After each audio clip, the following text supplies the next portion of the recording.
Welcome to LifeWorks Today. This podcast is provided so that together we can create a world in which all people love their lives. Our current human systems aren't working. The way of superior versus inferior, or management versus employee, or adult versus child. We need a powerful, positive, and sustainable transformation. This podcast is for you who seek to be happy, fulfilled, and peaceful so that your abundant life works today. So welcome to LifeWorks Today. My name is Judy Ryan and I'm CEO of LifeWorks Systems. And this podcast is designed to provide stories and information that are there to help those of you who are listening in any role to expand your potential and grow in your ability to be and feel empowered, lovable, connected, and contributing. Today, my guest, I'm happy to announce, is George Brombacher. He's the Chief Community Officer for the Money Alignment Academy, which is an online resource that helps great organizations get what they already want, successful employees. He combines online modules with an interactive community, and this program addresses the lack of financial literacy. It also addresses employee engagement and the overall wellness that too many Americans struggle with. And I know for many, wellness is not just the physical world. It is the financial world. It is the wellness around our emotional, social world, around our spiritual world. So Money Alignment Academy is a reasonably priced benefit organization that's been designed to simply and easily offer to their employees ideas that will help determine what's right for them. George has been recognized. He's a thought leader and an Investopedia top 10 financial advisor in 2020. Congratulations on that, George. He's Thank also a foundation board member for the Goodwill Organization of Central and Northern Arizona and the president of Financial Consulting Professionals. Woo, I don't know how he does it all. In addition to his role in the Money Alignment Academy, George also hosts a podcast series called the Money Savage Podcast. I think he does something like hundreds or thousands a year. George will have to clarify that. So George, tell our audience a little bit about yourself and welcome to the show. Well, I'm thrilled to be here. Thank you for having me, Judy. And we're pretty familiar with one another. You've been on Money Savage 3 times. So excited to be on your show. And I appreciate the introduction. I'm an Investopedia top 100 advisor. Hopefully I'll be in the top 10 sooner rather than later, but just for a little bit of clarification on that. You gave me a great introduction. I'm a dad. I've got 2 boys, 4 and 1. They're giving me a run for my money, and married, live in Arizona. Grew up in northern Minnesota. So Duluth, Minnesota, small town, cold winters. Somehow became a tennis player. And that I think I like to share that because that really informs a lot about me. It taught me that if I really focused and decided on something and sunk my teeth into it, that I could really excel, even though it was, or maybe because it was a little bit different than what everybody else was doing, which was primarily playing hockey, because that's kind of what you do up there. And so that was great. It taught me that hard work pays off. And so goal setting and tennis itself, it teaches you that you need to move on, whether you just had a great experience or you had a bad experience. So the next point comes pretty quickly, and then the next game and the next set. So it's important to be able to recover physically and mentally and then move on, and to control both of those states as best you can. And then it also taught me that being really super proactive in reaching out and figuring out what you want, I decided that I wanted to play Division I. I wanted a scholarship, and I wanted to go to a small school outside of a big city.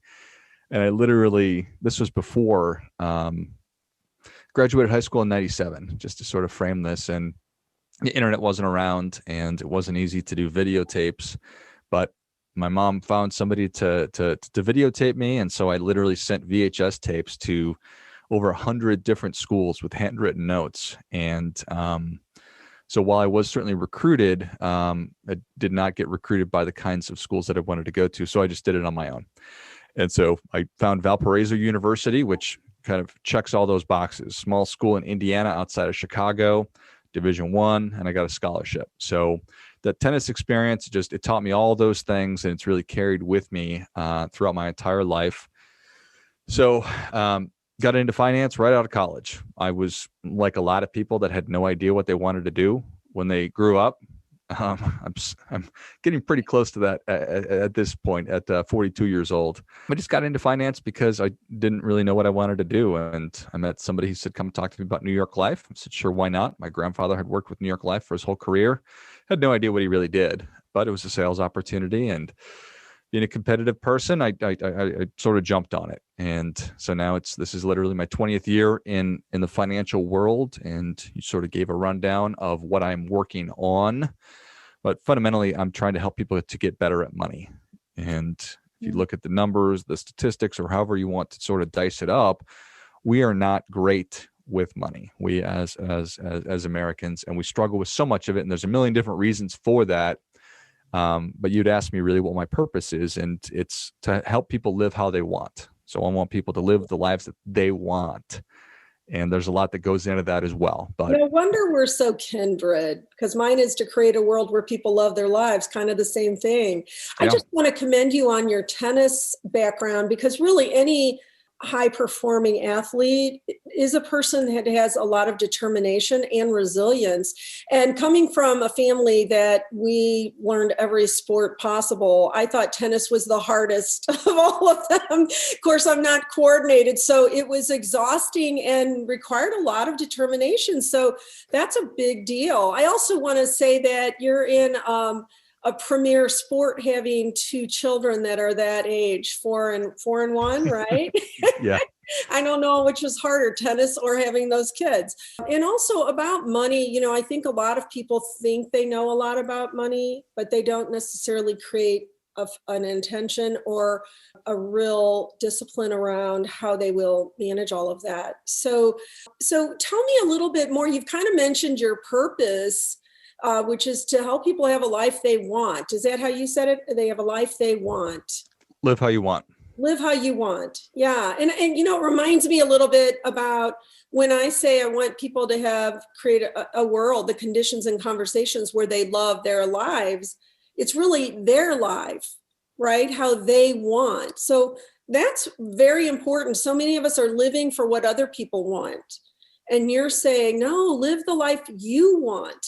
And make sure that you equip yourself. So that's really what you're committed to causing. What kind of behaviors and practices do you do that keep you in that mind yourself of living the life you want? And I know some of them could be what you do before we even have this 7 a.m. podcast, because you told me some of your personal practices. What are those behaviors that keep you aligned with your own purpose? Yeah. There's a lot of good stuff in there. Not necessarily with me, but just with your question. In that, you hit the nail on the head. That I'm trying to help people live how they want to live, not how, to your point, 100%, not how society says or how their folks lived or what they think that they should be doing. Mm-hmm. So for me, tennis again just showed me that it requires extreme consistency. It requires, I don't want to say sacrifice and hard work, but I'm an early morning person. And in order to become competitive at the level that I was, it required, more court time.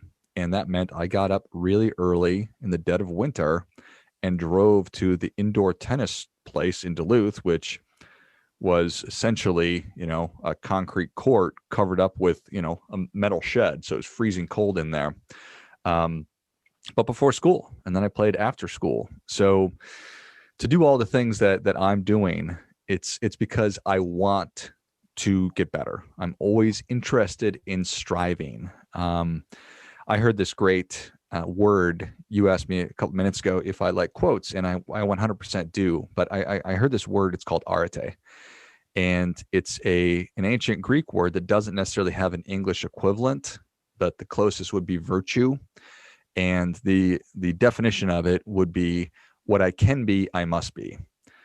So making sure that when I recognize that I have the potential to have an impact or to reach certain, whatever it is, then I am obligated to myself and my creator and everything else to be doing what I need to be doing, everything that I can be doing to get there. Okay. That doesn't mean that I'm working 24 hours a day, 7 days a week. I'm not falling into this trap of hustle porn, which is another great term that our society is giving to us. I work really hard to get 8 hours of sleep every night. So I get up at 4:20 every morning. And so that means I'm in bed by hopefully 8:20. Doesn't mean I'm asleep necessarily. But then I get up and I physically exercise every morning. I drink a ton of water. I have a breathing and meditation and mindfulness practice that I do. Shower, all that important stuff. And then I'm usually recording some kind of a podcast in every morning. So those are certainly things that need to get put into the day. I appreciate that you named those very specific things, because I think people hold a purpose and they don't recognize what are those things that I need to do to maintain that. And even when I look at values, I even think of it as, if I'm not living my purpose, what value or behavior do I need to put in place? So my question is, do you believe and feel as if you are living the life you want? Yeah, currently I am. Right. It took me a really long time to get there, though. Yeah. I'm. That's kind of hard to go into bed at 8:30 or 8:20 but I did read somewhere that early to bed, early to rise does make us healthy, wealthy, and wise. It's accurate, Sure. So good for you. As far as how you express your purpose, what are some of the visions for the ways that you are expressing your purpose? I know I've talked about it a little bit probably in your introduction.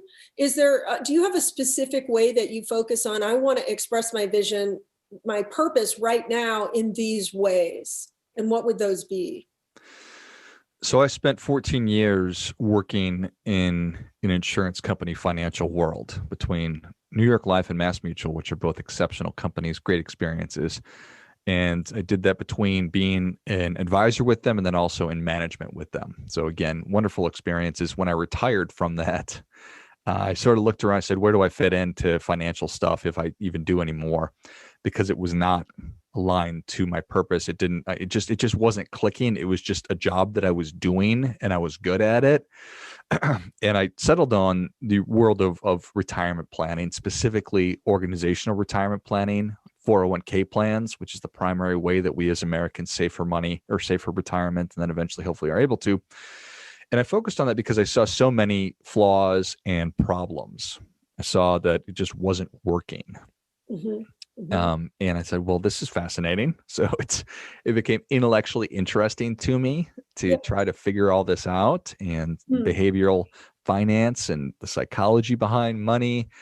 So that gave me that opportunity to really dive into that and to learn all about that, and then to try to innovate it. Because, okay, just because things are done this way, does that mean it's the way that it's supposed to be? And right.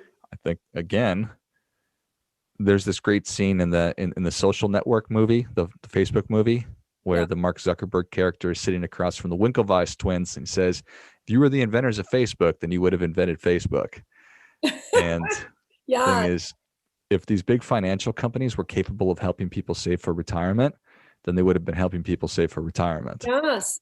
It's such an obvious thing. The need is the mother of invention, right? So you were willing to look at the need. I know this wasn't in my original questions to you, but can you tell me a success story? And I'm particularly curious about when you understand the psychology around money. How have you been able to help someone or some organization, whatever example, to be successful because you were able to impact the way that they see the psychology of it? Yeah, well, I think that manifests in really probably every day. So much of we all have shame about money, or we're embarrassed because we've not been successful with it just in some way, or we have some negative script running around money from stuff that our parents gave to us, and a lot of it is just not accessible. I think that you're seeing things like Robinhood, which is going on right now, which is fascinating, is just evidence that this is an organization that's making money accessible. I'm not saying it's good, but all of a sudden people are super interested in the world of investing when, in fact, you could have opened a brokerage account for the last 20 years, right? But now all of a sudden, just everybody is doing it, and it's on the tip of our tongues. So that I think that you need to be approachable. You need to be vulnerable and let people know. And so to just to give you examples, every time I stand up in front of a room or sit down in front of one person, I tell them, hey, I've made every mistake that you could possibly make with money, and we all have. And then it's just a matter of what positive actions can we start taking now to start moving in the direction of whatever it is that you're interested in doing. So million stories about helping people get out of credit card debt. That's why Dave Ramsey's the best financial advisor that's ever lived. He's not doing anything fancy, right? He's just helping people get out of debt, change simple behaviors. Right.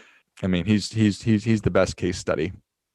So for individuals, just helping them recognize that, okay, this stuff is not something that I don't have access to. I can be an investor. I can be somebody who saves money. I can be somebody who's not broke all the time. I can be somebody who understands how my 401k works, and I can describe it to people. So I love helping people just to say, if you're at a social event or a cocktail party or whatever, and somebody asks you about your investing, you can explain what your strategy is for your retirement investing. I'm a person that comes from a family of a lot of financial advisors. And I have also experienced a lot of them in my own life. And I can tell you that most of them do not come at it from a place of vulnerability, openness, and let's talk about the shame that most of us feel. And I think that is a necessary, the feeling I typically would get is, oh, well, everybody knows this and you should know this too, and this is how you should do it. And I always felt intimidated by a lot of the people that come at finances. So I really appreciate the fact that you're saying you first relate to the people that you're serving by saying, this is not easy stuff. This can cause a lot of intimidation and shame. And let me just help you pick one or two ways that you want to improve, and I can give you some help with that. Very down to earth, very easygoing. So I want to make sure that I take a minute here. About halfway through, I always try to remind the listeners that LifeWorks Systems is here for you. We specialize in performance management through the healthy culture transformation. Or sometimes people just take a course and then they take another course, but ideally it's through healthy culture transformation. So go to our website and learn more about us and how you can get involved with us, including access to the information related to today's episode and to future episodes. So you can find us at lifeworksystems.com. Subscribe to our podcast and find the main points on each podcast. We invite you to also join our mailing list so that you receive information on free videos, webinars, articles, surveys, assessments, my book, how to contact us by phone or email. So just about anything you want is on that website. And when you go to our website and you look at the details of this episode, you're going to find resources that we'll share with you. Welcome back with George Grombacher.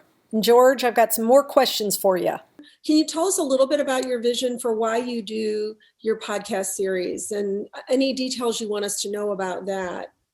So part of recognizing that we need help is that you need to be able to meet people where they are and to, I think, make good ideas available and accessible. And I got fascinated by podcasts probably in 2015 when I discovered them. It's like, wow, these are awesome. There's a podcast on everything. They're free. You can listen to them everywhere. And so I started a podcast in 2016 just as a hobby with a friend that I still do today. But then I said, okay, well, I know how to do podcasts. Why not start a podcast about financial stuff? Just so that I do writing. So there's written stuff, there's video. And then I thought, well, why not podcast? So, and then the idea was, well, why don't I bring on other financial people and try to bring forth as many good ideas as I possibly can and tease out super practical stuff that people can listen to for 20 minutes. It's pretty digestible, and then put it into practice. And it's morphed into being able to have conversations with folks like you, Judy, and just pretty much every walk of life. Again, getting down to how can I help people live the lives that they're really interested in living and get better. So. Right. And that's what I see. I see that you have topics that are not just financial related.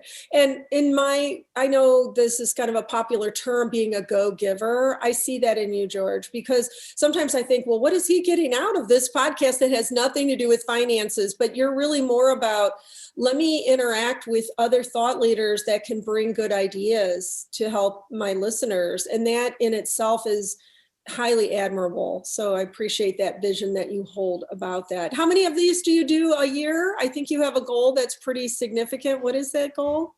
Yeah, certainly. I think that we released, need to look at my phone. I think I released number 870 today, but in 2021, we're going to do 500 episodes. So right around 10 a week. Like your tennis pro mentality. That takes a lot of discipline. So it's really aggressive. Yeah. So great. So what are some of the barriers that you've come across regarding both your vision for your financial activities, but also maybe for your podcast? Any areas of your life where you've bumped up against things that just keep you from feeling like you're as successful as you'd like? Well, real quick on the podcast, there are no barriers on that at all. Which is why it's amazing, and which is why I'm sinking my teeth into it, right? So like nobody can tell me that I can't do that or don't do this sort of a thing, right? I could do 50 podcasts a week if I wanted to. So, and so that's one of the things that, going back to that tennis thing, I sort of went away from the accepted orthodoxy of what people did. And, once you get on a tennis court, nobody's picking me. Right? I'm not on a team where maybe if the coach doesn't like me, I'm not going to get playing time. Quite the opposite. It is 100% merit-based. It's like fighting, right? It's like you put two people on a court or into a ring or an octagon or whatever it is, and you're going to have one person win and one person lose. So that's what's amazing about podcasting for me, or just modern media, being able to have a YouTube show or really whatever it is. So that's giving me the opportunity to express myself from an artistic standpoint, to be creative. So that's certainly an amazing thing.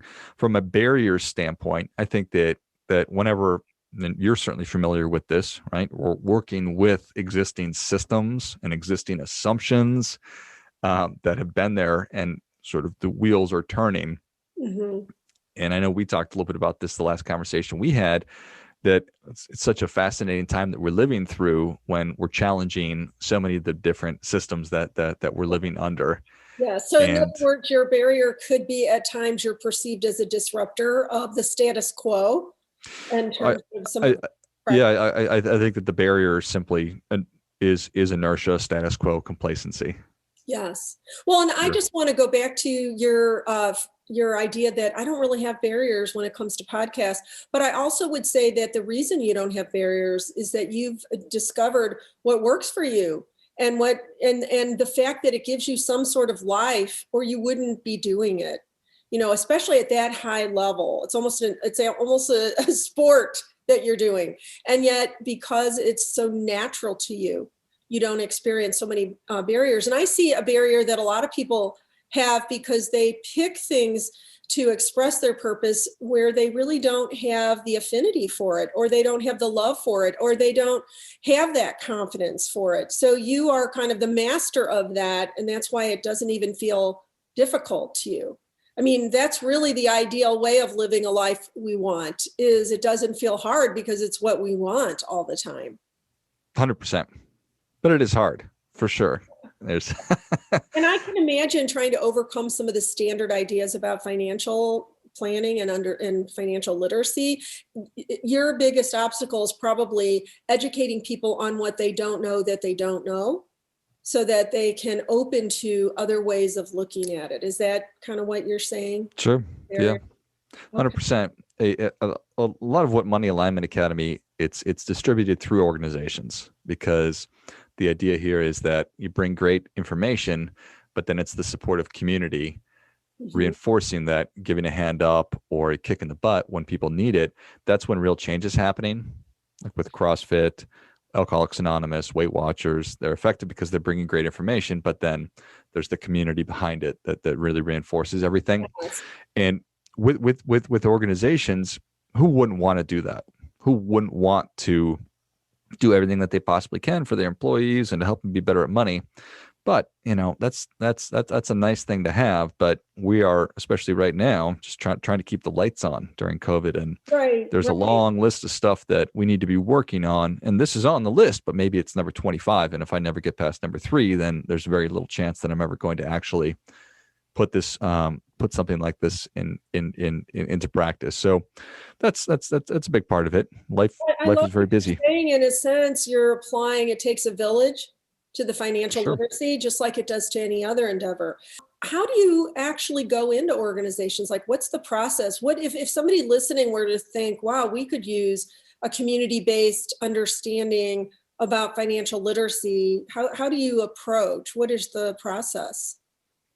Yeah, it's as simple as anything else. If somebody says, "Yeah, I'd like to have a conversation," then it's just familiarize yourself with what Money Alignment Academy is, and it's just, you can just Google that or type it into the search bar, and then simply reach out. You can have a conversation if it's a good fit for the organization. So yeah, I think what's interesting about how you're describing that is there's not some big highfalutin process you go through to meet people to do this. You are making yourself receptive to those that want what you have.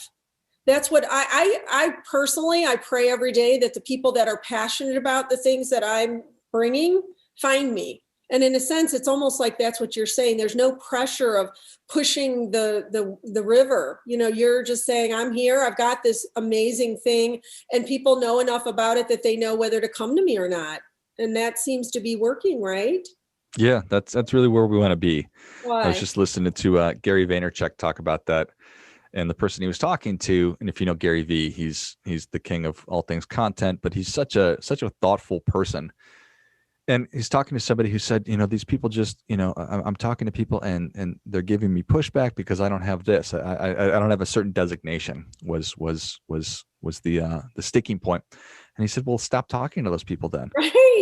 There are millions and millions of people out there who could potentially be needing it. So if they're not liking what you're doing, then go talk to the people who do. Exactly. And there's a maturity that comes with it that says, I know I'm not for everyone, and people that aren't drawn to me, that's okay. But I'm here for those that are ready for me. And that's somewhat unusual, George. So I applaud you for that. Tell me a little bit about some of the philosophies or the mindsets that you hold that inspire you, that help you. I mean, you just mentioned one right there, but what are any other kind of guiding principles that you follow?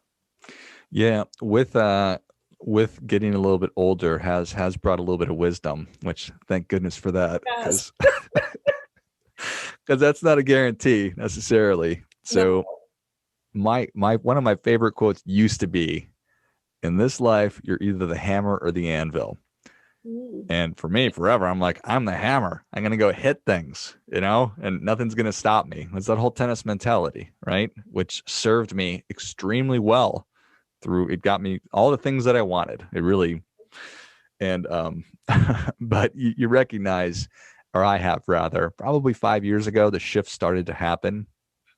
And I never understood the idea of letting things come to me. Never got that. I'm like, what are you talking about? I'm just supposed to sit here and let things come to me. So I was not always, and I'm not now, some enlightened being that just had always just let the universe sort of flow through me.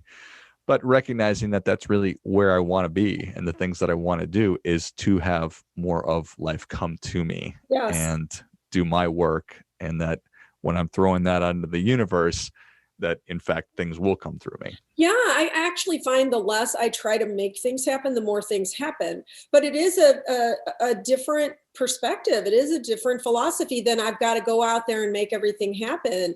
And you are the hammer because you do your hammer the way you love life, the things you love to talk about, the things you love to do, but you're not out there trying to force anything. And then you get to have that experience. And I think if you're like me, the more that comes to you, the more that you trust, more will come to you. You even do less of feeling pressured or stressed or as if it's all on you, like as if you're not alone. So I hope that people listening really hear that, because that is revolutionary. That really is thought leadership, to say we're at a point in the world where we dance our dance and we do it with as much talent as possible. And then we let go to some extent. We hold the vision, we invite the vision, but we don't force or strive. So even when you thought you were being the hammer, probably earlier in your life, you were more of an anvil than you knew you were. if you felt that you had to make it happen. Mm-hmm. So I think you become even more fine-tuned. So that's awesome to share. Any other practices that you feel help with your effectiveness in your life? Seth Godin is amazing. We were talking about quotes, and he just is such a gifted linguist and writer, and the brevity with he writes is just, it's so incredible, and his economy of words, and he just gets it all right. And I was listening to a show that he was talking about putting himself on the hook for things, and being on the hook. That's a whole nother thing that we don't need to talk about today, but that's really this concept of put yourself on the hook, throw it out there. Here's what I'm going to do. And then you need to step up and actually follow through on it. Yes, even just moving toward it. You know, one of my spiritual teachers is Matt Kahn, and he says, commitment is everything. He said, I don't care if you ohm or you yodel, just commit to it. And I just remember that all the time because it's so funny. But absolutely. And it doesn't mean you have to have the entire script and the whole proof that it's going to work. You just start taking steps towards it. Love that. What is some of the most encouraging things you would say to people that are listening right now? I'd say that in this very dynamic time, for you also to challenge the assumptions under which you are living. Mm-hmm. So why are you doing the things that you're doing in every aspect of your life? Why do you drive the car that you drive? Why do you live in the house that you live in? Why do you eat the food that you eat? Why do you do what you do for hobbies? Why do you interact with your loved ones the way that you interact with your loved ones? Why are you a Republican, or why are you a Democrat, or why do you hate the government, or why do you love the government? Take a big step back and to think about, okay, why is it that I think this? Why am I acting in this way? And then think about, okay, what's really true about these things? I got turned on to this idea of first principles relatively recently. And first principles thinking is simply reasoning by what is true and not reasoning by analogy. Mm-hmm. Mm-hmm. So Elon Musk is the perfect example of this. He said, you know what I want to do? I'm going to build a rocket company.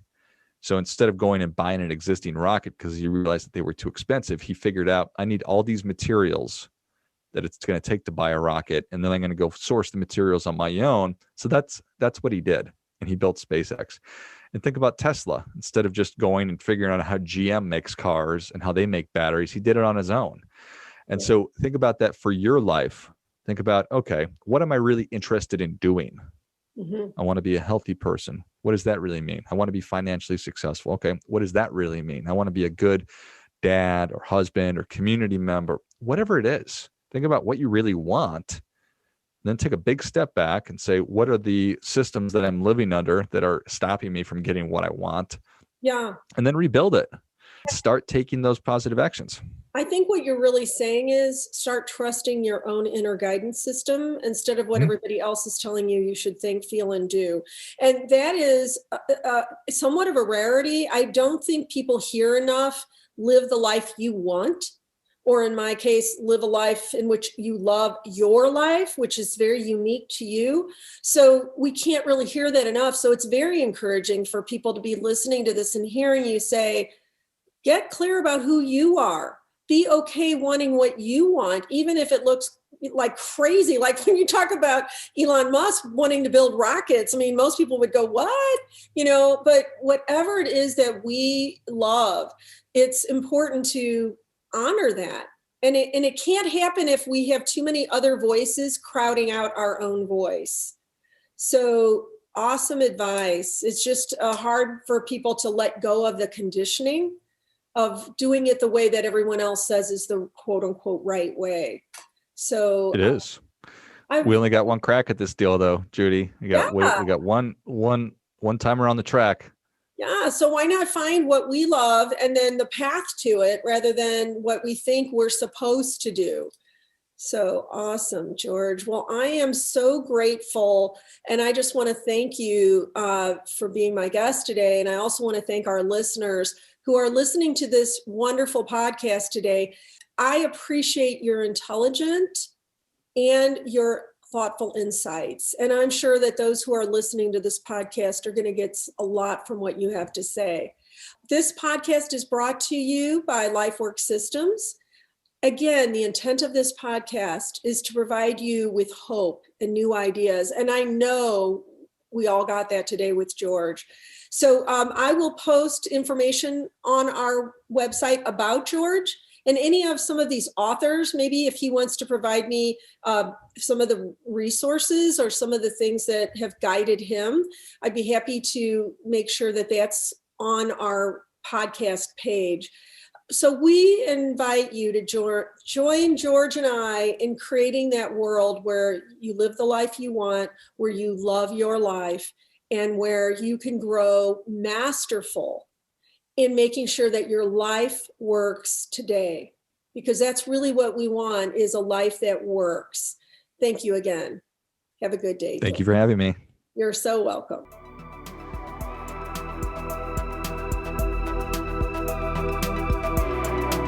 Thank you for listening to LifeWorks today. This podcast has been brought to you by LifeWorks Systems CEO and host Judy Ryan.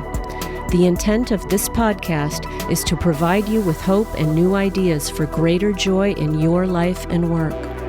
For more information on our organization and earlier podcast episodes, related articles, videos, and more, please visit our website at lifeworksystems.com. Be sure to subscribe to our podcast and mailing list. We invite you to join us in creating a world in which all people love their lives and where your life works today.